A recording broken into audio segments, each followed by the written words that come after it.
be king hereafter. I feel now the future. Hail, king that shall be. My dearest love, Duncan comes here tonight. Look like the innocent flower, but with the serpent under it.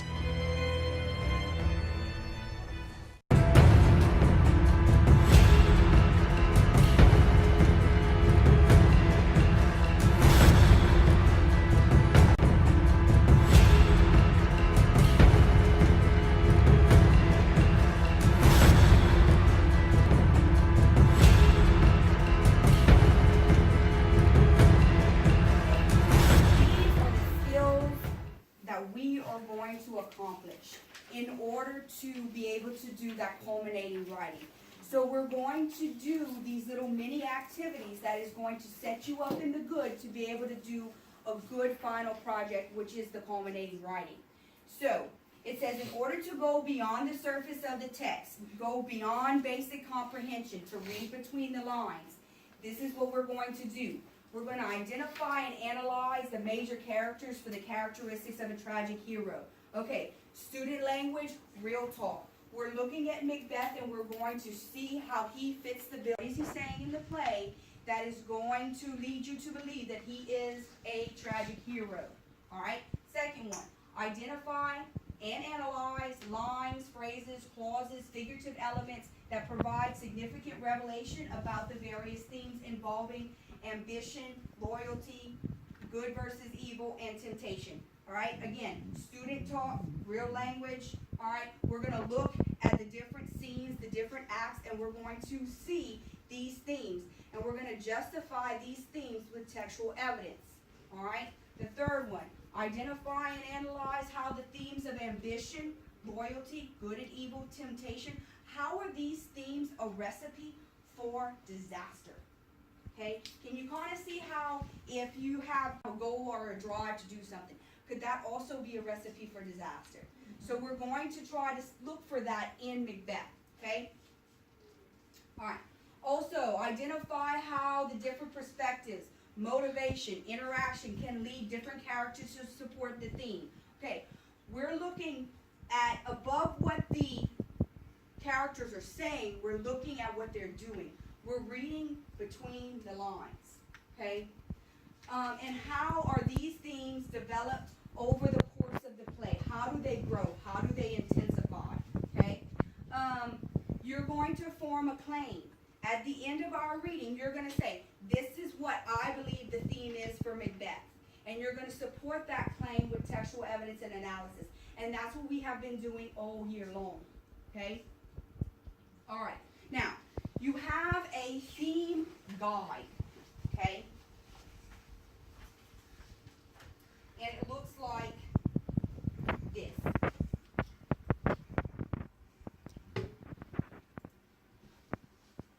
Okay, and let me read the directions because the directions can be kind of confusing, okay? It says the following statements are designed to get you to think about before you delve into the text Macbeth. Answer each question writing yes if you agree, no if you disagree, not sure if you're not convinced or if you're unsure. No matter what you answer, you must justify it with a life experience, okay? Why do you believe your answer is yes, no, I don't know? So let's look at number 5, okay? It says, we all have the power to control our own destiny. I'm thinking, yes, I agree that we all have the power to own our own destiny. I believe, citing my life experiences, we all make choices to put ourselves into the good for our future. We all go to school, we plan to graduate, we plan to go to college, and we plan to have a successful job. We control that, right? If I didn't go to school all the time, if I'm absent all the time, I did not graduate, do I have a bright, successful future? No, I don't. I don't. So, in your groups, I am going to give you 20 minutes in your color group. You are going to go through all 18 of these themes, and you are going to discuss whether you agree, disagree, not sure, and you are going to provide a life experience, okay? At the end of our group, 2 of you are going to move to the next group, and you are going to share your discussion with the other groups, okay? So again, you have 18 themes, you have 20 minutes. I want you to discuss. Do you have to have the same answer as everybody else? Do you have to agree with your group? No, you don't. That's a part of healthy discussion, to disagree professionally. Y'all understand? All right, let's get discussing. What is expected of you? Y'all understand what's up? All right. Which one were y'all discussing that y'all disagree about? Or number 1, it says too much ambition can be dangerous. Why do y'all disagree about that? Well, they At first, disagreed I agree. and then I me and agree Bree with you. agreed on it. Because like, if you have too much ambition, like I feel like if you have too much and you really want it as bad, like if you want it that bad, you already reach it. And they said like too much can be dangerous. Like let's say you want to run for president, and you have too much ambition and you kill. Oh, let's go ahead. And they kill, and let's say you run for president, you kill the other Person. Okay. Like eating clouds So of it judgment. could go either way. If you have too much drive and you step on people, then that could go either way. So it sounds like to me, rather than you saying yes or no, y'all are unsure because it can go either way. Okay. And stuff. What stuff are you discussing? Okay. And do y'all all agree that it's no? Yeah, Okay. Why do y'all all agree that it's no? because we can make the choice. If we make a choice and we think like it's our fate, we have to do this, we're gonna end up doing it. Okay. But then- So you don't think that the big beings up above controls all that, like the Greeks? No, y'all control that. I'll be straightforward with you. Okay. I don't believe in the big beings above. Okay, all right. And you can put that as a justification. Okay. But then there's the other. I'm sorry, go ahead. Then there's the other side of the argument. Okay. If they, like, if you were going to do this anyway, they probably had a reason. Like you were going to want to do this. Eventually. Exactly. Like Breon said. But that's the other side of the argument. Okay. All right. Both ways. Yeah, that's why we say natural. Like It's if kinda like someone both. dies, you can't control. Like say someone dies, or like you can't control it if that affects you. But is that your fate? Is that your destiny? Like, can you control your own? Yes, you're right. You can't control what other people do, but can you control what you do and what happens to you? I'm not pushing y'all into it. Yeah, what the situation is. Say you got in a wreck and then like he had became like It wasn't paralyzed. your fault. You can control it, so you can When you think about the body that's around you, what Ralph might think is right, I might not think that is right. But that's not And that's all. the conscience. That's more like within. That's more like morals. Like we was talking about yesterday.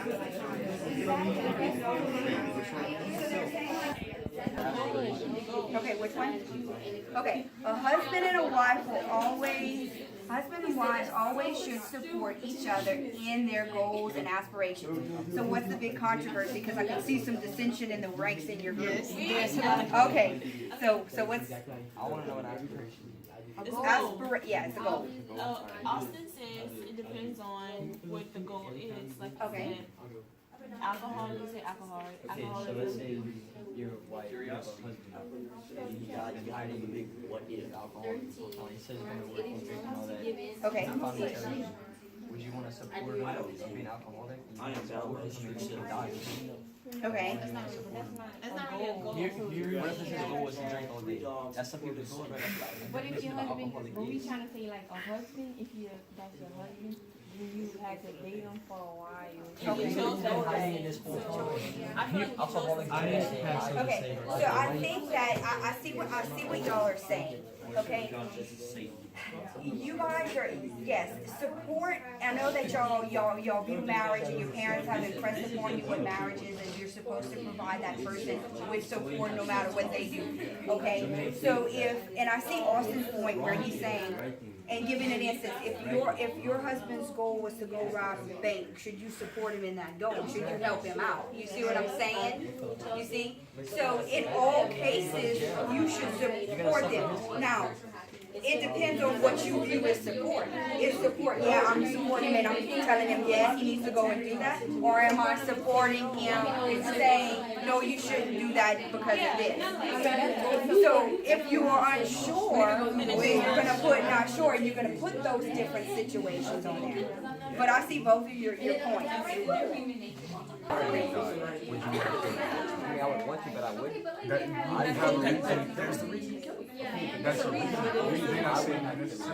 Yeah, I feel like one life is not more important than another, so I don't think. Yeah, I think it's someone life is serious. Like if it was him, I would probably still want to do like this other way.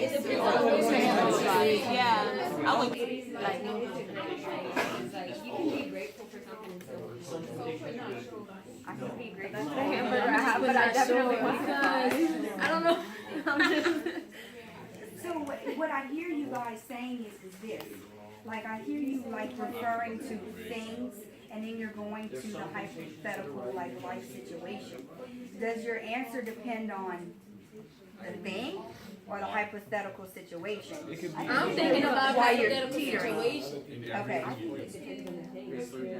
Okay. It depends on the situation because either way, like, So your answer changes if it's the thing versus the situation. Yeah, that's why I said I'm putting not sure. So, because that's what I'm hearing. Because your answer is going to change if you're viewing that situation rather than when you're viewing an object. Okay, you guys, that is fine.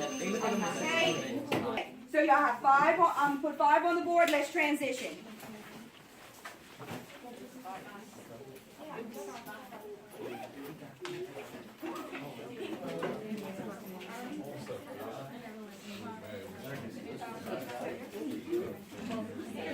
Okay, everybody ready and set? Okay, 5 minutes.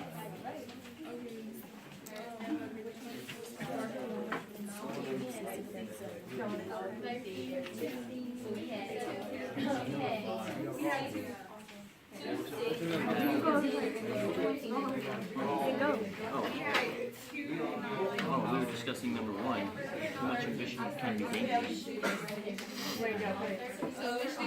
We would, yeah. We generally thought. I put yeah.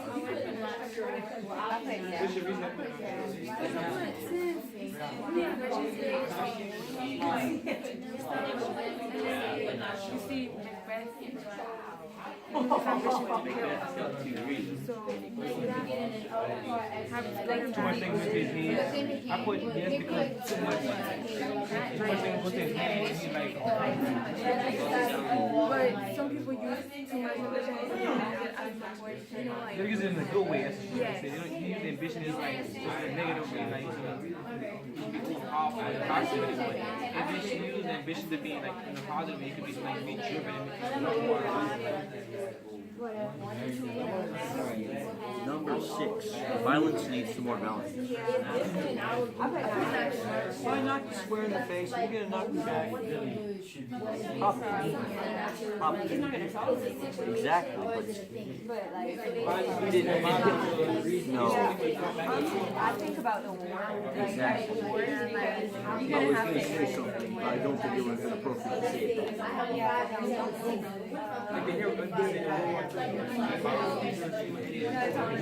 Like it did the war for defense. So it's kind of like We all think it's so That's what they say. Like it depends what it money. is. I'm sure everybody.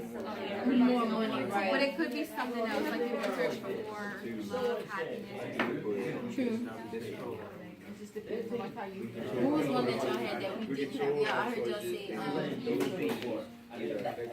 17. Yeah, we didn't get to those two. Like, tell me what y'all put for 17. I was just like, because everyone there outside of like, if someone's gonna try to we think it's right. Yeah, but like it doesn't mean you're in. So do y'all know, are y'all noticing that y'all are agreeing and disagreeing on the same ones? Or are there some of them where y'all kind of opposite? Okay, well with this one, I'm like with 17, I'm opposite of what they said because I always feel like there's a better way to go handling a situation instead of just always. At the same time, your emotions really want to overcome how you feel. Like someone's about to right. You're not gonna necessarily kill them because you want to protect yourself, right? But I don't think it's right to kill another person like out of like No, you can't. yeah, like jealousy, like Trying to kill you. like whatever. That's not like I think if someone tries to kill me, I will because like I just feel that come back and trying to do. So you're talking about it's okay if it's self-defense. Why is it okay for self-defense? So you're not supposed to give up its self-preservation? I mean, it's not like you're killing someone out of no reason. It's not like you say I'm coming to killing you. But say I try to hurt you, I'm pretty sure you're gonna stop me. Self-defense. But so, most people think that they do murder people for a reason when they're going to jail. They feel that they were right in their reason. Okay? A good, healthy discussion, okay? For good, healthy discussion, you need to be able to hear what everyone is saying. All right, so let's look at number 6, okay? Violence leads to more violence. Raise your hand if you would like to participate. All right, we're going to make like a clockwise kind of rotation going on. So, okay, Jerron, go ahead. How are you thinking about violence leads to more violence? Not sure because some people may feel different about the situation and take different actions. Like in World War II, when they bombed Hiroshima, and it was like they took it and they killed it. Like if you had a treaty, like they wouldn't have war anymore. And then like some people, like say if you used to hit somebody in the face, they may come back and hit you, and it'll just come on. So violence leads to more violence. So you're saying that violence is unavoidable. So if somebody hits you, your natural reaction is to hit back, and you have no choice but to respond with violence. There is no other acceptable way than to respond with violence? There is an acceptable way, but it's just like it's in human nature because like it's the first instinct you like. It's a quick instinct. You'd be like, you know what to do. It just happens. Okay, would anybody like to raise your hand if you would like to? So you're agreeing with him that violence is unavoidable. Would anybody would like to disagree? Madison, would you like to disagree? yeah, I put no because I mean if you have enough self-control to stop it, and if someone hits you, just not hit them back and just leave it alone. Say, okay, you hit me in the nose, and I'm just gonna walk away. Is that Yeah, okay? go tell somebody. Or go tell somebody. Okay, let's try another one. Okay? Everyone battles good and evil within themselves. So if you already shared, go ahead and go sit down. Okay? Everybody battles good and evil within themselves. Who would like to share upon that? Sam? Everyone has that side of themselves that would like to do something like that, like be really bad. Okay. But they don't because of the outside consequences. Like, All right. what if they like have an intention of something bad? Like you shouldn't support them in that. But Duff said if you're going to be with them, Well, then you better leave them. so you shouldn't always support them. Not if it's something like bad. All right. Luke. I disagree. Okay. Like, if the husband or something wanted to go and like kill somebody, then the wife, knowing that is wrong, should be like, oh, you don't have to do that, and she could like help him, like have better goals and whatnot, you know. Okay, well let me throw something else. Let me throw something else at. Is support always bad? Is support always bad? Could support be like, okay, you want to go rob a bank, so let me support you and assist you in not doing that? Could that also be support? Okay, you want to expound upon that? If you're gonna marry someone and you've given your life to them, they should always have, your support. But at the same time, it's not they should support you not to do bad things, but at the same time support you to do good things, like support you to go out and instead of going to say rob a bank, go do something for the community or whatever, you know? Like, Okay. do good things. All right. Would anybody else like to share on that? All right, so if you participate on that one, fall out. Okay, last one. Okay, last one. There is never a good reason to kill another person. All right, there's never a good reason to kill another person. All right. Like either way it goes, justice will be served, and no matter how the situation happens, whether you die, the other person dies, I mean, they're gonna have to suffer some kind of consequence. So why put yourself in a danger if it's not self-defense? So if they're about to kill you, either you're gonna do it or you're not gonna do it. If you're not gonna do it, hey, if you're gonna do it, then just do it. I'm gonna just die, suffer. Okay. All right, Travian. I feel like if somebody's trying to hurt you, I mean, honestly, I would probably try to kill them if they'll try to kill me, because if you hurt them, you never know what they might plan to do to you next. All right. So it's pointless to not really, you know. All right, Tyra. I don't agree, because like if someone's about to kill you, you're not just gonna injure them so they can just get up and shoot you again. Like if you just shoot them in the leg, they're just gonna kill you. So. Okay.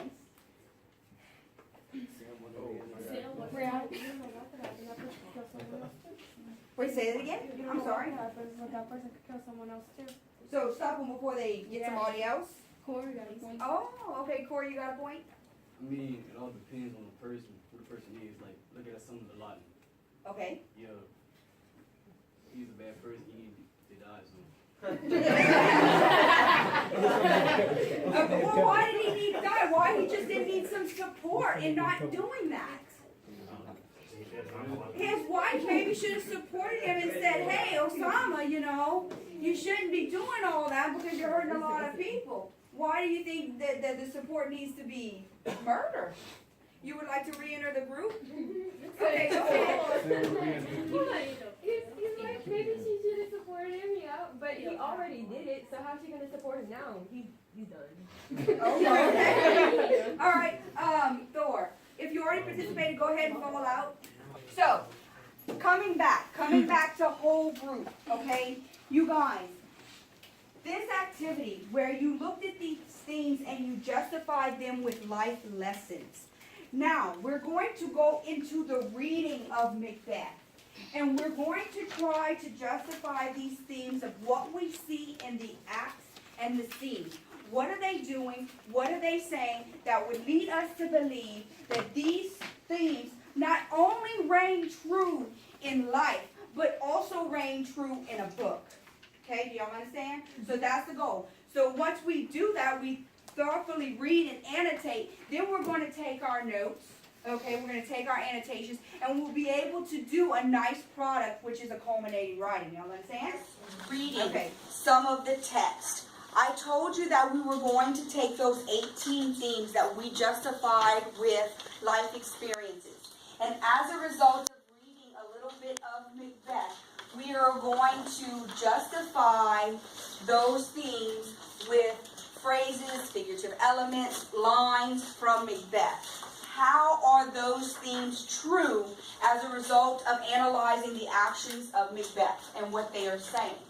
So notice that you have themes. You are going to choose a theme, and I'm showing you what you're going to do. So I chose, it is not always easy to resist temptation.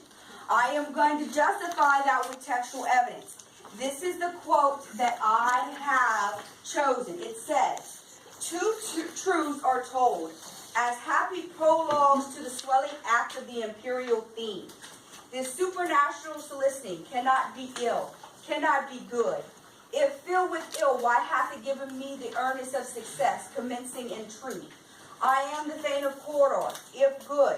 Why do I yield that suggestions to hard image, just unfix my hair, and make my seated heart knock it at my ribs, against the use of thy nature? Present fears are less than hard. And we see that in Macbeth, the tragic flaw is activated. All right, He's all noble, but now he's starting to fight his inner demon. So that's why I chose the theme that it is not always easy to resist temptation. You have a noble person, okay, being tempted by evil. So let's look at my analysis here, all right? This scene validates that this scene validates that someone that claims to be all noble and moral can be tempted by temptation. In this scene, the reader views the high and mighty Macbeth tempted with thoughts of power, potentially willing to take matters into his own hands through fantastical murder. Okay? Is it plausible to use the same quote but match it with a different theme and analyze it, or rather argue it in a different way? Right? Okay, so what I want you to do is I want you to choose another theme that you can justify this piece of textual evidence with and write a justification, your analysis. You understand? All right, so you're in your groups. Go ahead and discuss what theme that you could match it with. Okay? All right, let's get busy.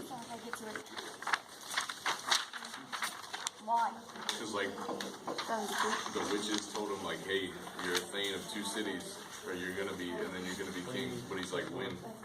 And he's willing to murder the dude for, you know, good choice. Why do you think that? Because inside the quote it says, whose murder yet is like fantastical. So whose ambition is to murder somebody, that would be like bad. I feel you. So you said which one? Yeah, too much ambition can be dangerous. I was saying everybody like battles good and evil within themselves because he knows it's wrong, but he's still gonna do it because he wants it. I feel like it could also be, it is not fate, but our own human will that controls this. Because, like, he's, instead of waiting for himself to become king and all that, he's willing to go out and murder the dude to be king, you know?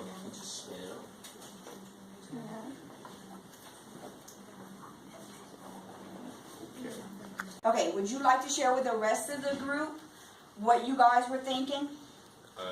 Yeah. We think the theme that this quote can be fitted with is, oh yeah, everyone battles good and evil within themselves, because he's considering the murder of his own king just so he can be king himself, but as well as he's considering that, he also knows that it's wrong to kill somebody like that, just for your own good.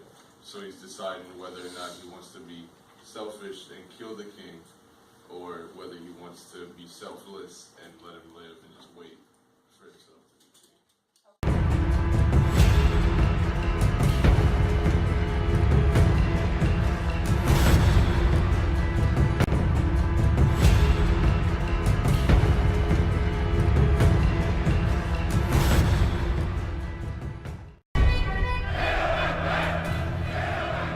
All hail Macbeth, that shall be king hereafter.